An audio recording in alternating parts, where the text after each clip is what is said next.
Hello guys, welcome back to my channel. Today we are going to be talking academics and we're going to be talking about cardiothoracic surgery and in particular CABG, which is a very prevalent surgical procedure, a cardiothoracic surgical procedure, and it is short for coronary artery bypass graft. It's so long, that's why they call it CABG.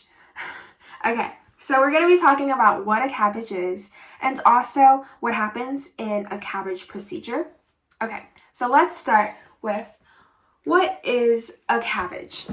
So CABG is basically for patients with coronary artery disease and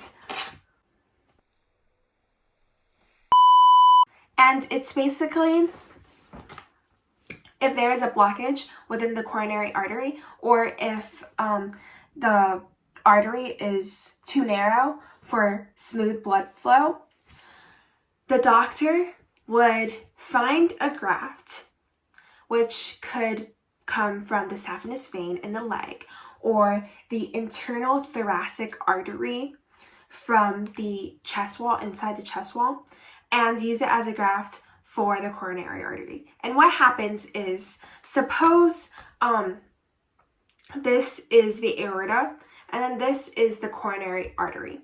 And if there is a blockage here, the doctor would essentially use the saphenous vein or the internal thoracic artery and use it as a graft. So the blood flow from here, it would completely connect to the aorta.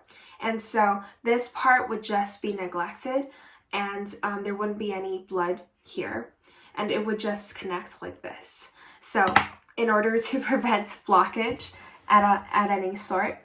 And so what happens during a CABG procedure? So as I mentioned, there would be the two different grafts that they can choose from, which is the saphenous vein in the leg or the internal thoracic artery in the chest wall. And with these two different grafts, the doctor would use these two to bypass the blocked coronary arteries. And however, before that all happens, the most important part is to open up the sternum, which is this, and separate the ribcage in order to see the blockage of the coronary artery.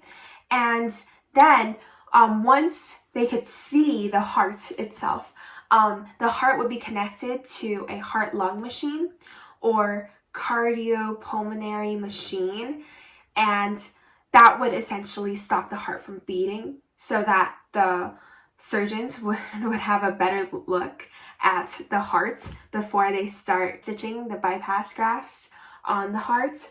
After the procedure, the heart would then be shocked into beating and it would be removed away from the heart-lung machine. And there would also be a drainage tube that is left at the incision site. And this drainage tube, where they incise the aorta, they would leave it there in order to drain away all the excess fluids.